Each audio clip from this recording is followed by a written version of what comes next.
कहते हैं पूजा करते वक्त घंटी जरूर बजानी चाहिए।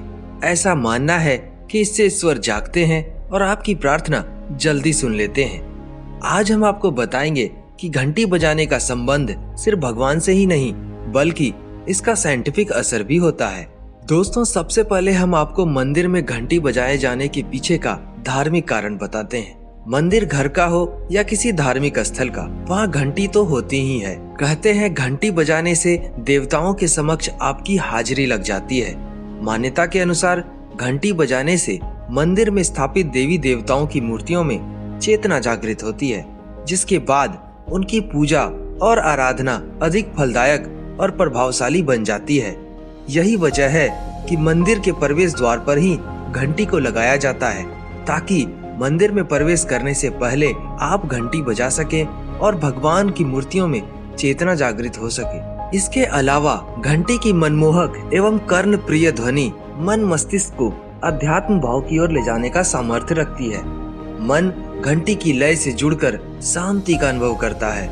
मंदिर में घंटी बजाने से मानव के कई जन्मों के पाप तक नष्ट हो जाते हैं। सुबह और शाम जब भी मंदिर में पूजा या आरती होती है तो एक लय और विशेष धुन के साथ घंटियां बजाई जाती हैं, जिससे वहां मौजूद लोगों को शांति और दैवीय उपस्थिति की अनुभूति होती है। कहते हैं जब सृष्टि का आरंभ हुआ था तब जो नाद यानी कि आवाज गूंजी थी, वही आवाज घंटी बजाने पर भी आती है।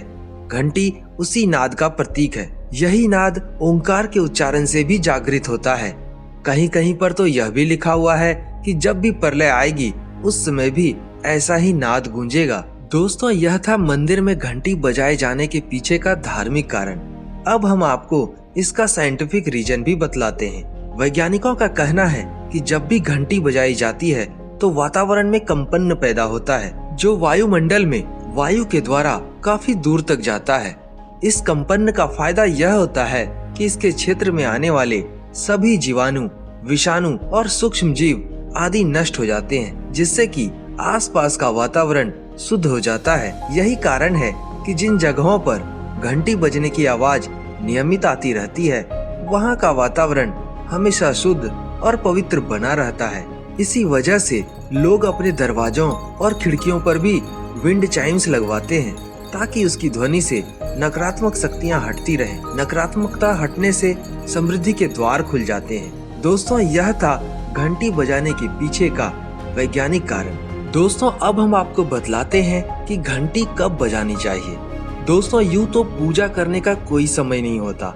सुबह, शाम, दोपहर जब आपका दिल करे आप पूजा कर सकते हैं। कुछ घरों में तो सुबह और शाम दोनों ही पूजा का समान महत्व होता है।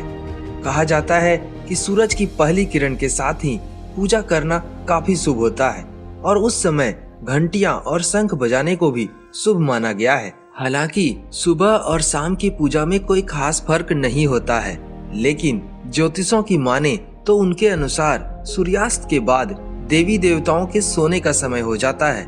ऐसे में शंख और घंटी नहीं बजानी चाहिए। शाम की पूजा के लिए भी दिन में ही फूल तोड़कर रखना चाहिए, क्योंकि शाम को वनस्पति को भी छेड़ना अशुभ होता है। इसीलिए कभी भी शाम को फूल नहीं तोड़ा जाता है। जब भी आम दिनों में कोई पूजा की जाती है तो शाम की पूजा में इस बात का खास ख्याल रखना चाहिए कि शाम की पूजा में ना तो घंटी बजाई जाए, ना ही किसी प्रकार का शंख बजाना जाना चाहिए। साथ ही किसी प्रकार की वनस्पति को भी तोड़ने से बचना चाहिए। कहा जाता है कि ऐसा करने से देवी देवता नाराज हो जाते हैं। हालांकि खास पर्वों जिसमें कि शाम की आरती की जाती है, उसमें घंटी को बजाना अशुभ नहीं माना गया है। दोस्तों, यह थी घंटी बजाने के पीछे की मान्यता और नियम।